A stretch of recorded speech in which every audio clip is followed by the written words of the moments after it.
Next is Las Cruces, New Mexico. Don, Independent. Good morning. I'd like to ask this gentleman a question and then go on from there. The richest 400 families in this country make on average $435 million each. What is their effective tax rate?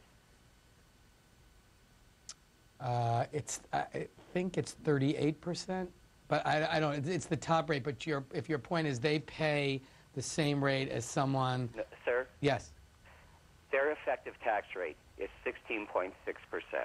okay, The richest Americans in this country do not pay earned income taxes. They paid it on capital gains. oh, capital gains. I see. Right. They pay it on capital gains Correct. and dividends.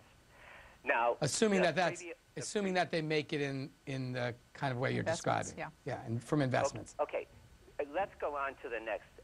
John Paulson, who has a hedge fund, and he has this hedge fund called Paulson and Paulson. And last year he made $5 billion. That was his return on his hedge fund. Because his hedge fund pays on carried interest, his effective tax rate is 15%. Correct. So my question to you is, the previous legislator who was on said that we cannot tax our way out of this situation. And yet what we see is that the richest Americans in this country pay on capital gains and dividends, and they don't pay on earned income. What would be the effect, and I'm just asking the effect, of these rich Americans pay at capital gains and dividends as real income? It means another 20%. And we're talking about the 1% of Americans who hold 24% of the wealth of this country.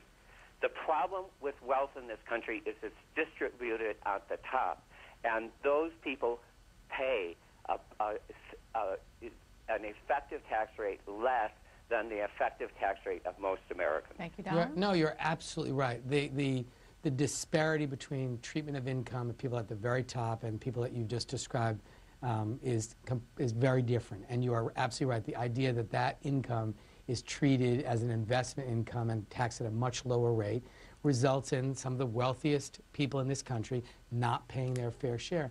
That has to be corrected. But it gets to a larger issue.